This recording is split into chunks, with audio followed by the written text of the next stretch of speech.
So today's class is on board positioning and some ways you can use it to your advantage in order to control your opponent and limit their options.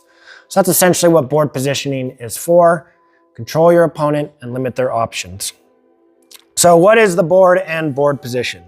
So the board is whatever area you're fighting in and its boundaries. Think of it like a chessboard that can come in any shape or size.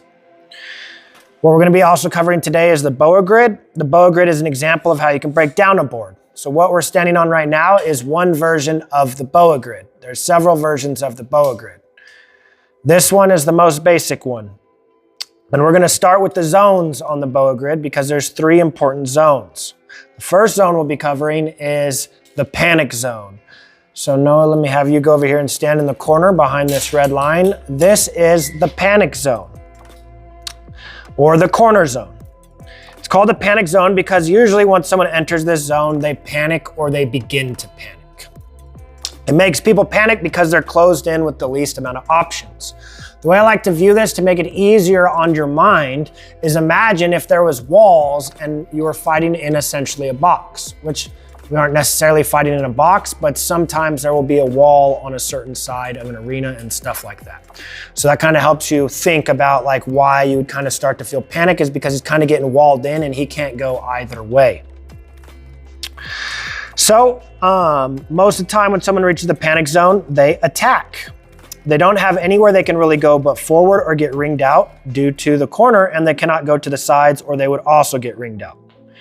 If there were walls, then they would really have nowhere to go but forward. But since it's in a tournament, they could go to the sides, but they're going to get ringed out, but they're still going to be trying not to as if they were walled in. The next thing we have is a step up from that, okay, which is behind this orange line. So between this orange and the red, this is what we call the decision zone. Okay, this is essentially like the edge. A lot of people kind of think that the edge is that back part, but you get ringed out if you go there. So you kind of want to view this more like the edge because that's where you're actually kind of running out of space. The decision zone is the zone right outside of the corner. This zone is important because they have to make a decision once they are there. In the panic zone, the decision has pretty much already been made for them, and that's to go forward. The decision zone is really where you want to get the enemy, then force the decision on them, and then capitalize on it. The zone can be overwhelming to be in because you know you're running out of space and you need to make a decision very soon. Having options can also overwhelm people because they have to figure out what they are going to do, and having choices can delay or confuse their mind.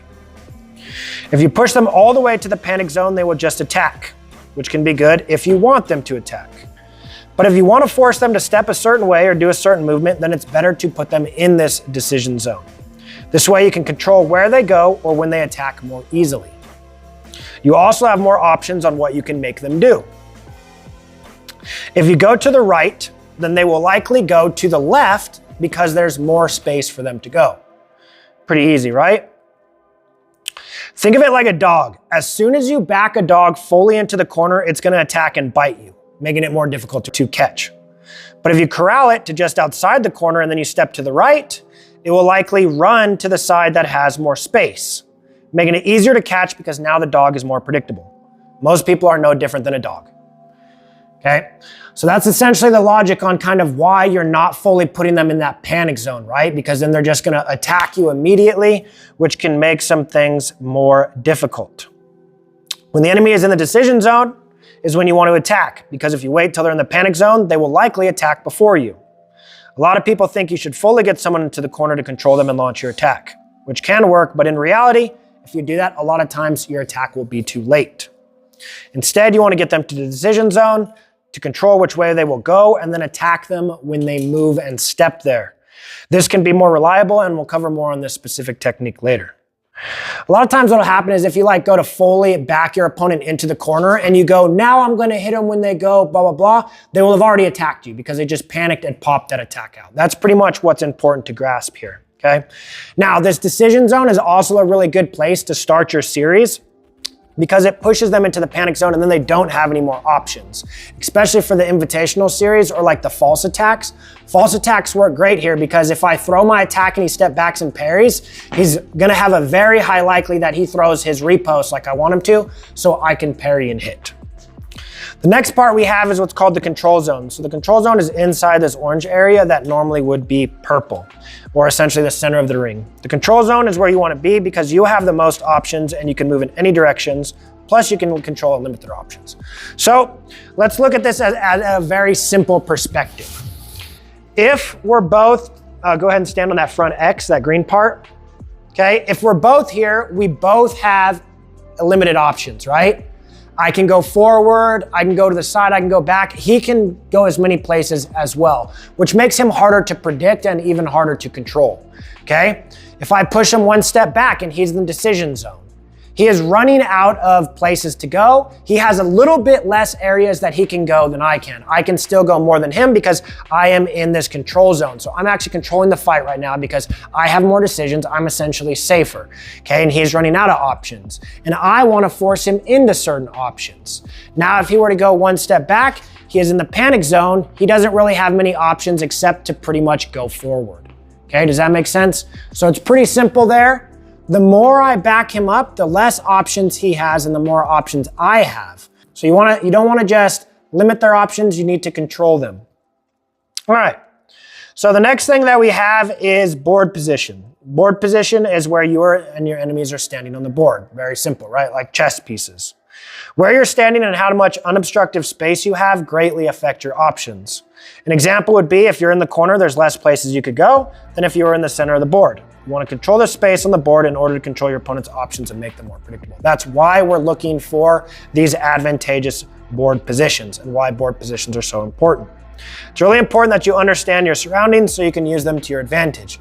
Things like the sun or walls, okay? Or like we talked about before, if you're in the bar, right?